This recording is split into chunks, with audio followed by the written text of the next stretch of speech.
Kia ora te whānau, iho karaiti ko Andrew Doubleday aho. Today we're looking at the Gospel for Sunday the 21st of July. It's Mark chapter 6, verses 30 to 34, and then a break, and then picking up the narrative at verse 33 through to 56. Quite an interesting thing that the sorters of the lectionary have done here.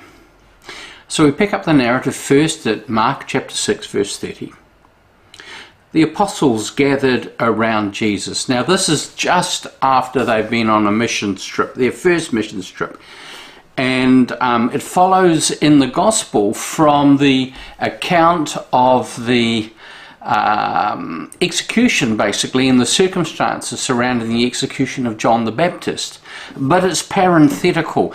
It in time doesn't actually belong there. You've almost got to read past it. So we've got this picture of the disciples returning from their first 2x2 missions trip, and then we pick up the narrative as we've just started. Verse 30, the apostles gathered around Jesus and told him all that they had done and taught. He said to them, "Come away to a deserted place all by yourself and rest a while." For many were coming and going, and they had no leisure even to eat. And they went away in the boat to a deserted place by themselves. Now many saw them going and recognized them, and they hurried there on foot from all the towns and arrived ahead of them. As he went ashore, Jesus saw a great crowd, and he had compassion on them because they were like sheep without a shepherd, and he began to teach them many things. Now, what follows in the next verses, which we're not reading, are the account of the feeding of the 5,000, and then at the end of the day, the account where Jesus stays, spends some time up the mountain, prays, and the disciples are struggling all night, rowing against the wind, and Jesus comes out walking on the water as they're busy trying to be somewhere else. So we pick up the narrative at verse 53. When they'd crossed over, they came to land at Gennesaret and moored the boat. When they got out of the boat, people at once recognized him and rushed about that whole region and began to bring the sick on mats to wherever they heard he was.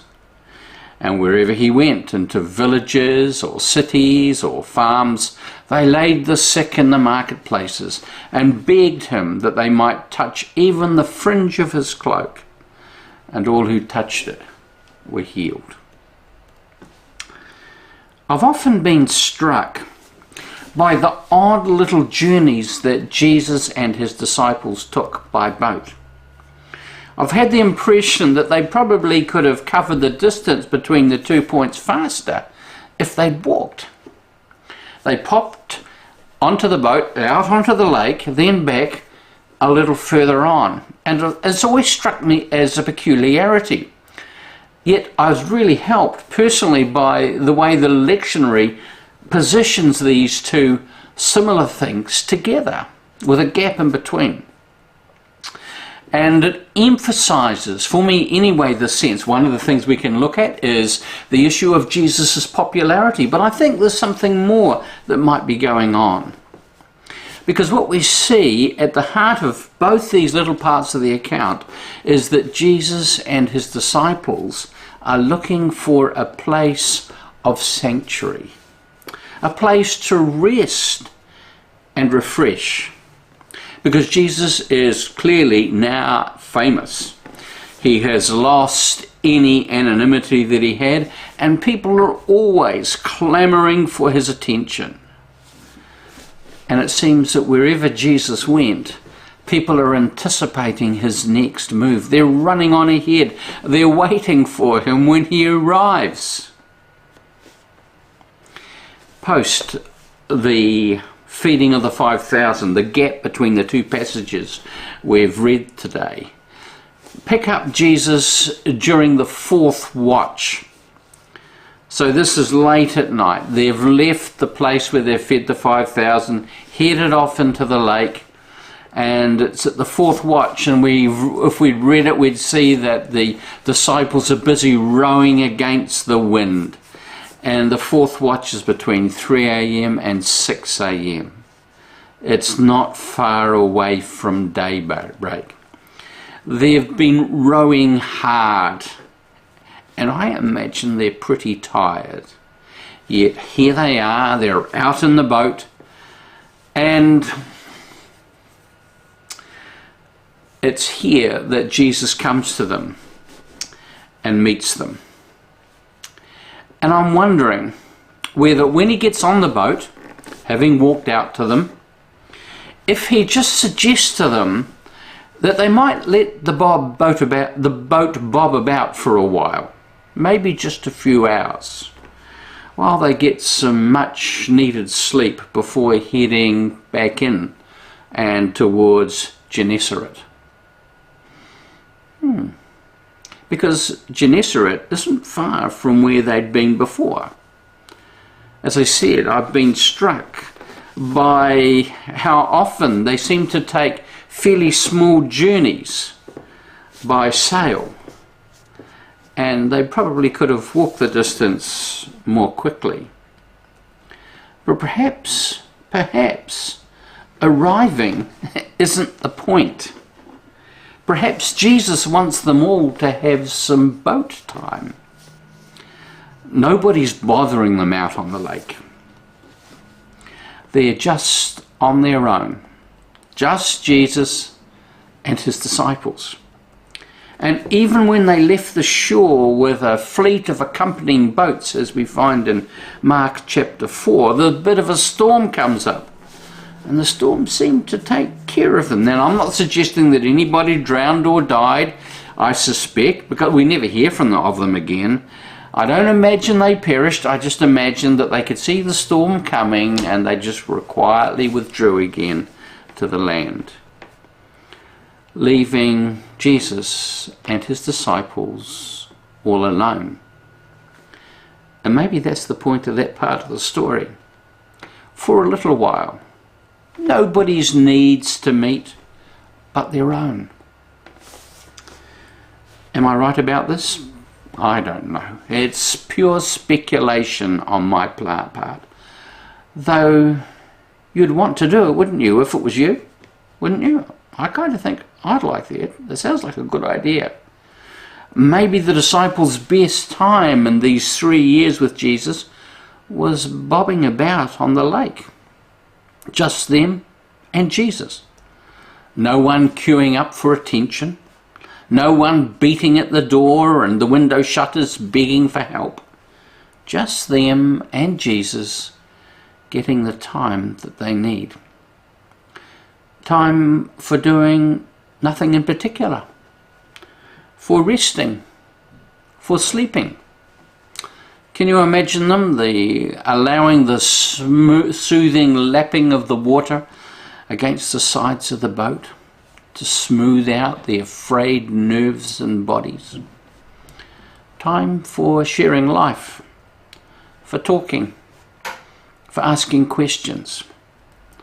Time for snacking on any food that they may have brought. Just enjoying being together and being with Jesus. Sounds idyllic, doesn't it? Did it really happen? I have no idea. I'd like to think that it did. It kind of makes sense of the story.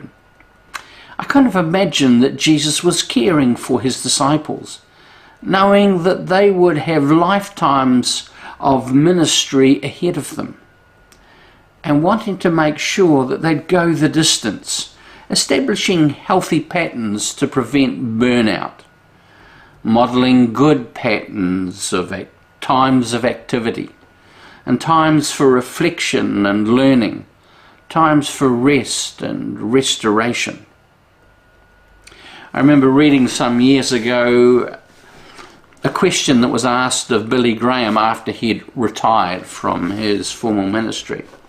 If he had any regrets, if he had the chance, would have done things differently. And I thought the comment that he made was very interesting. He said, I'd have preached less and studied more. Wow. Wow. We could kind of imagine that it's the time of his preaching where he actually experienced his greatest effectiveness. And yet he's suggesting other possibilities. That if he hadn't been so obsessive about it, he might have even been more successful. Anyway, many of us imagine that Jesus wants us to keep the pedal to the metal. We're more afraid of rusting out, though, aren't we, rather than of burning out. And we fail to recognise Jesus' concern for our well-being, that sometimes less can be more. I think this is certainly true. Less so often can be more. And who are the ones who draw us more to Jesus? The ones who remind us more of the Energizer Bunny, or the ones who carry in them a sense of quietness, of serenity and peace? This is not an encouragement to laziness. It's an invitation to step beyond our own drivenness, beyond our need to prove ourselves to God, to others, to ourselves. To know that we're already loved as much as we're going to be. To know that we don't have to prove anything to Jesus.